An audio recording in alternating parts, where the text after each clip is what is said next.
coup, il entend un bruit sourd, mais pas aussi fort que si c'était un crash. Il comprend alors que l'objet a sûrement dû atterrir dans son jardin. Curieux de savoir ce qui s'est passé sur sa propriété et s'il y a des dégâts suite à l'atterrissage de cet objet, il décide donc de se mettre à la recherche du lieu d'atterrissage. Après plusieurs minutes, il découvre un objet de forme ovale d'un diamètre d'environ 2 mètres sur une hauteur d'1,50 m.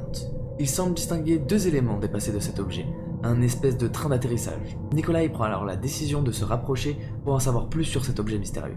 Il ne savait pas du tout ce qu'il était en train d'observer, mais ce qui était sûr, c'est qu'il n'avait jamais vu ça auparavant. Puis, tout à coup, le bruit de sifflement recommence. L'objet commence à se déplacer en diagonale avec un angle de 45 degrés. Il s'élève jusqu'à un certain point, puis reste en suspension durant quelques minutes. Il n'y a toujours pas de flamme et aucun système de propulsion apparent. L'objet continue de s'élever, pivote à 45 degrés, puis part dans le ciel à toute vitesse. Ce soir-là, Nikolai va raconter cette histoire à sa femme, mais très sceptique, elle ne va pas le croire. Toutefois,